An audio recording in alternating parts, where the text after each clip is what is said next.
Mangwana ni mwalelepo vukenjani class Vanave Africa. Welcome to Africa Good Morning, the news and current affairs show bringing you everything you need to know happening on the African continent and beyond. You are joined by Ashwin Bedi and Diana Master. How are you doing today? All right. Still feeling a little anxious. People are still voting in Zimbabwe. Pockets of violence around the place. But outside of that, there's enough positivity in Namibia to carry me through. Exactly. But that's the thing. We have a lot to unpack on today's show. Absolutely, absolutely. Yes. So just to give you a brief highlight of what you can expect in today's broadcast, Chandrayaan-3 lands on moon in historic moment for India. 3 South African cities now rank among world's 20 most violent. Mozambique health services paralyzed after nurses joined doctor strike, according to Bloomberg. And in a very, very interesting update, devastating for some, Russia's most powerful mercenary, Yevgeny Prigozhin, was on board a plane which crashed on Wednesday evening north of Moscow with no survivors, the Russian authorities said, 2 months to the day that he led an abortive mutiny against the army top brass. There was no official comment from the Kremlin or the Defense Ministry on the fate of Prigozhin, head of the Wagner mercenary group and self-declared enemy of the army's leadership, over what he argued was its incompetent prosecution of the Russia war in Ukraine. We'll certainly be keeping an eye on that story as it develops. More of our top stories after the break. Welcome to What's Cooking, where culinary passion meets expert insights. Somebody must really want to cook and want to cook good food. Immerse yourself in the bustling world of professional kitchens as top chefs create mouthwatering dishes. Join us for in-depth interviews as our host explores the experiences and expertise of our guest chefs. Don't miss out. Tune in to What's Cooking on NTV every Friday at 2100 hours and let the culinary adventure begin.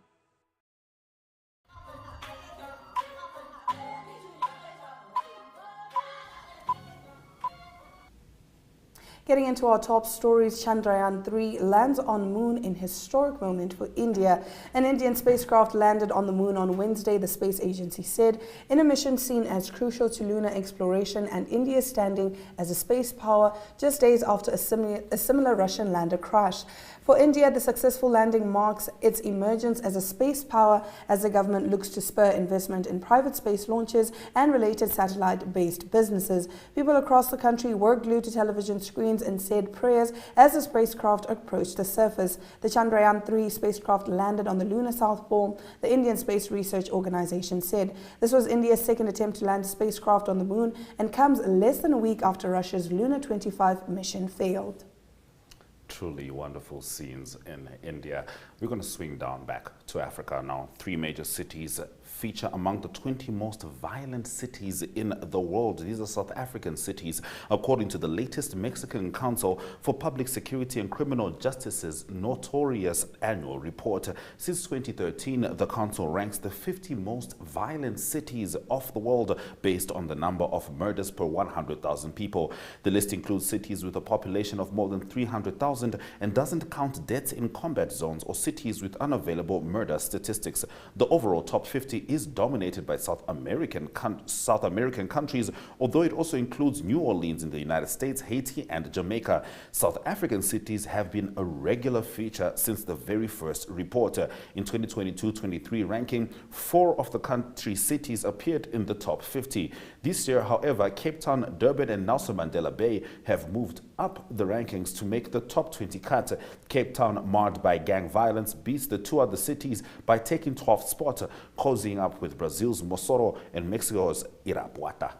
Moving over, Mozambique health services paralyzed after nurses joined doctor strike. This is according to Bloomberg. Mozambique's public health services were paralyzed after medical workers, such as nurses and pharmacists, joined a month-long strike by doctors, demanding better salaries and working conditions. The protests meant that only the maternity services of main hospitals in the capital, Maputo, were operating on Monday, according to government-owned Daily Noticias. The Mozambique Association of United and Solidarity Health Professionals said its members joined the doctors' strike because the government has shown a lack of will to address their demands 2 months after they suspended a previous one.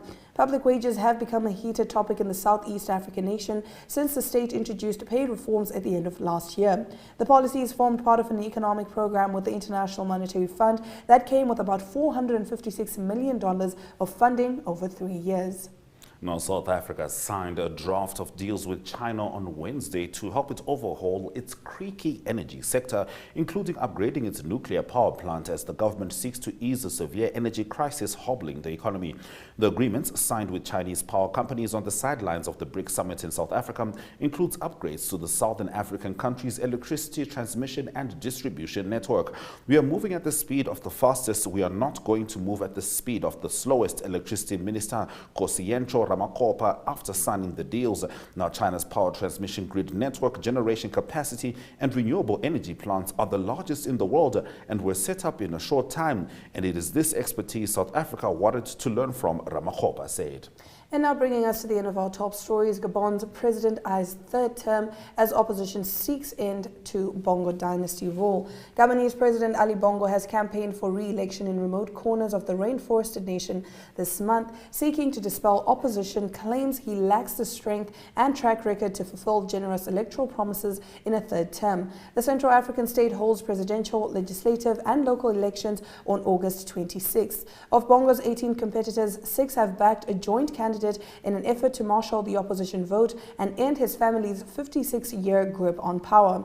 The vote is a much-anticipated test of support for Bongo. Detractors say he has done little to funnel Gabon's oil wealth towards a third of its 2.3 million population living in poverty and question his fitness to govern after a stroke in 2018. That brings us to the end of our top stories. However, from Gabon campaigning to Zimbabwe's ongoing election, Talent Gore will be joining us after the break to give us the latest updates from the House of Stone. Welcome to Active Kids, a daily TV show that sparks creativity, learning, and fun for young minds. With exciting activities and lessons, Active Kids inspires curiosity and a love for learning. New face to the 115. The perfect mix of play and education. Don't miss out on the fun. Tune into Active Kids on NTV every weekday at 10 o'clock and let the adventure begin.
Now, yesterday, I received a voice note from my little sister. She'll always be my little sister. She's approaching the age of 20, but she's my little sister in Zimbabwe, Tadiwa Mberi. And she told me that her mom went to the polling station in her neighborhood. Ladies and gentlemen, we're going to take a quick break. We're having a little bit of a technical issue, and we'll be right back.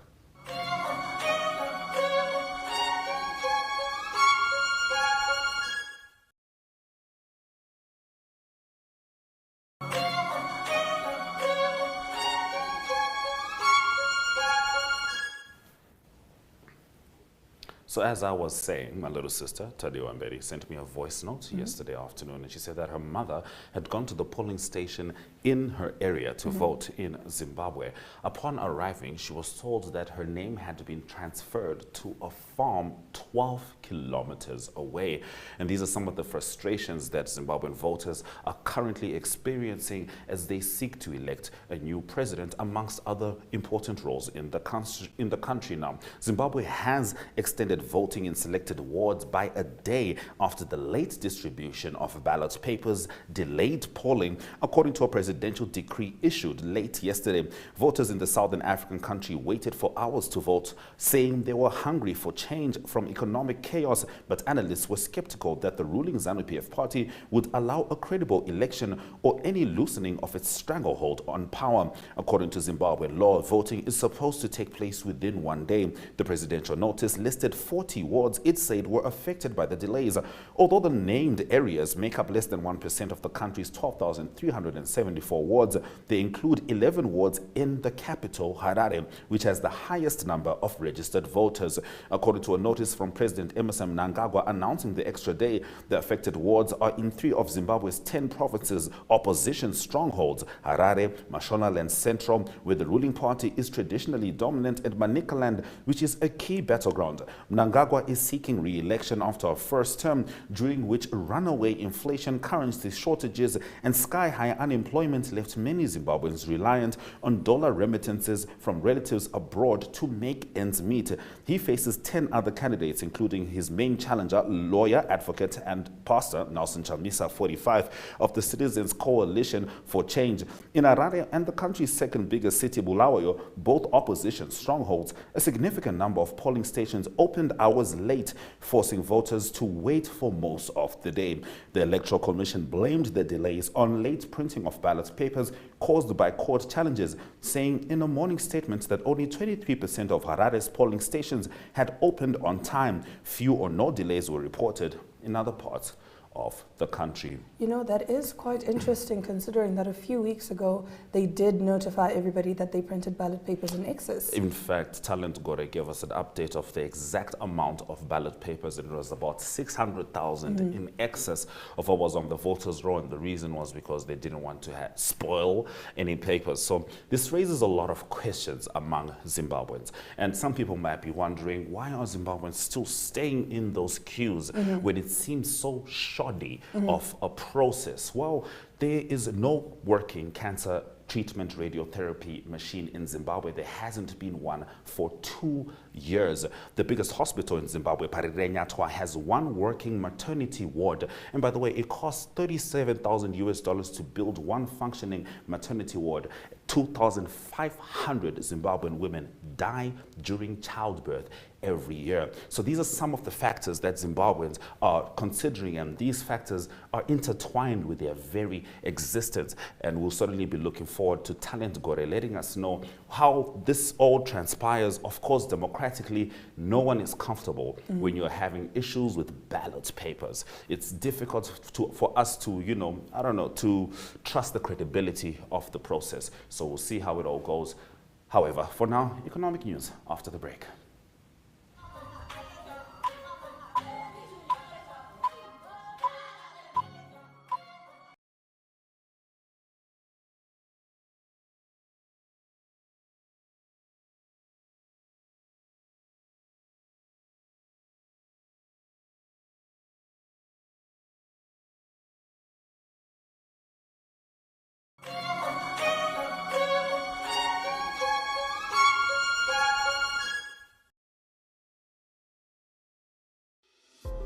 Neo Paints has established a 67-year Namibian legacy, creating personalized paint solutions that blend quality and innovation for the Namibian people.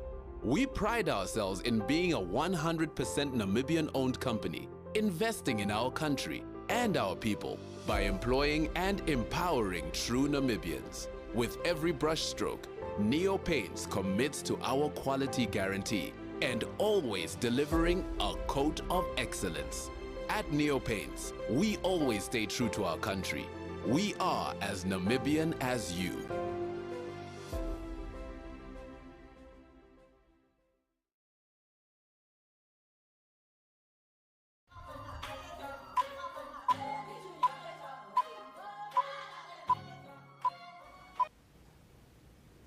All right, let's dive into economic news. A Southern African bloc of nations backed a $17 billion natural gas infrastructure plan to bolster energy supplies on a continent where almost half of the population lacks access to power.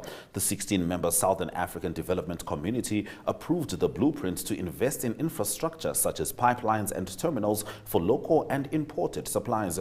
While not yet a major source of gas, the bloc is home to some significant discoveries with projects in various stages in Mozambique, Tanzania and South Africa. The SADC endorsed the 15-year plan to coordinate resources, it said last week after a meeting between heads of state in Luanda, Angola's capital. It focuses on the use of gas from northern Mozambique and southern Namibia, as well as import terminals in southern Mozambique and South Africa. With new coal projects unlikely, nuclear power considered costly, and climate change threatening hydroelectric generation, this leaves few options according to the plan.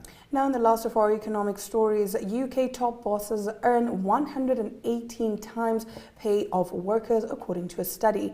Bosses running Britain's biggest listed companies enjoyed pay rises of 16% last year as workers' wages struggled with the worst cost of living crisis in a generation, research published Tuesday found. According to independent think tank The High Pay Centre, the median FTSE 100 chief executive officer was paid 118 times the median UK full-time worker, up from 108 times in 2021. Pascal Soriot of pharma giant AstraZeneca was the highest paid company chief, earning £16.85 million, ahead of Charles Woodburn of BAE Systems, who earned £10.69 million. Average pay of a FTSE 100 CEO rose from £3.38 million in 2021 to £3.91 million in 2022, the research found. Union said the findings showed Britain had become a land of grotesque extremes. While millions of families have seen their budgets shredded by the cost of living crisis, city directors have enjoyed bumper pay rises, said Trade Union Congress General Secretary Paul Nowak. All right, that brings us to the end of our economic news stories. We're going to dive into the indicators just before the sport.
Good day everyone, time for international sports news, and starting off with athletics news first. It is the World Championships still taking place in Budapest, and exciting athletics day 4 results, and we've got in the 1,500 meters for women. The winner is Faith Kipyegon. She's from Kenya, and she won in a time of 3 minutes 54.87 seconds, and it's her third world title that she won. And in the 3,000 meters steeplechase, it was Suvon El Bakali. He is from Morocco. Very dominant win for him, and he beat Lamachua Girma of Ethiopia into second place. Big news for Southern African interest, Wade van Niekerk. He battled quite a bit in his 400-meter semi-final. He did make the final in the end, but that was as a non-automatic qualifier. He finished third in his heat, and that was in a time of 44.65, way outside his personal best, and obviously is holding the world record as well. But he will be in the final. That will be on Thursday in the 400 meters. Hopefully he will do better. Not good news. It is Steve Gardner of Bahamas. Not good news because he injured his hamstring. He couldn't finish his heat, so he's out. He is the current Olympic gold medal holder. Moving on to golf news, and it is the FedEx Cup finals that will start on Thursday. It's the top 30 qualifiers that will play for $18 million as a winning purse, and that will be played at the Eastlake course in Atlanta. Also, the PGA Tour Commissioner, that is Mr. Jay Monahan, he broke his silence. He was quite silent for quite some time, and he was also sick for a while, and he broke his silence, and that is related to the merger of three big entities, the merger between the PGA of the United States, also DP World Tour, the European Tour, and also the Public Investment Fund of Saudi Arabia. So it's under scrutinized at the moment from the US government, and there's lots of critics also for this merger, but they have until 31st of December, that is what Jay Monahan indicated, to close the details of the deal. So he said he's still confident that it will happen. The Public Investment Fund, also currently the owners of Newcastle United Soccer Club and also 4 of the soccer teams in the Saudi Pro Soccer League. Continuing international sports news with rugby news from the World Cup that's going to start in France in a few weeks' time, and it is related to England. It is the captain of England, Owen Farrell, that received a ban of 4 games, and that is because of a shoulder charge against Wales, against Tane Basham, and he was initially found not guilty by a 3-man disciplinary hearing committee from Australia. But after appeal from World Rugby, he was again now in the disciplinary chair, and he was found guilty, and a 4-match ban for him. That means he will miss the first 2 games of the World Cup, and that is against Argentina and Japan. He will be able to play again on the 23rd of September. That is the 3rd game for England against Chile. England play another warm-up game this coming weekend against Fiji, and it is there's enough fly-off cover for Owen Farrell. At the moment, it will be George Ford and Marcus Smith that will be available in the fly-off position for England. And to conclude today's international sports news, it is soccer news. It is Manchester City that confirmed that they've signed Jeremy Doku. He is a Belgian winger, and he currently plays for the Rennes Club. He's not going to play for them anymore. He signed for Manchester City now for an estimated amount of £65 million, and he will join 2 other big signings for the season for Manchester City. So he will strengthen the wing side for Manchester City in the season.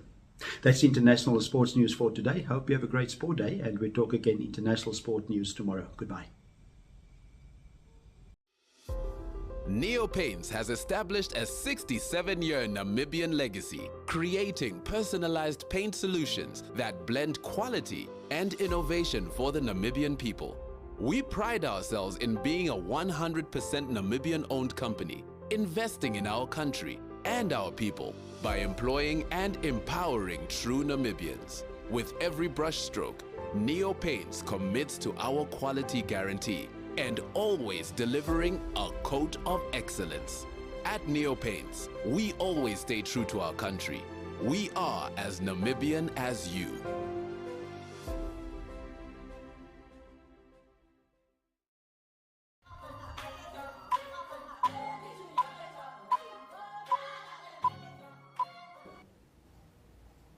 You're still with Africa. Good morning. If you're just joining us, here are the news highlights. Chandrayaan-3 lands on moon in historic moment for India. 3 South African cities now rank among the world's 20 most violent. UK top bosses earn 118 times pay of workers, according to a study. Southern African bloc backs $17 billion gas infrastructure plan. Mozambique becomes a hub. And of course, the Russian mercenary who led the attempted coup on Russia 2 months to the day yesterday was involved in a plane crash, and Zimbabweans are still voting. Even though the election was meant to just take place yesterday, it was extended for an extra day. Those have been your stories on Africa Good Morning. We are always looking forward to seeing you, and we certainly expect the same from you. From Diana Master and Ashwin Berry, Swera Jakanaka.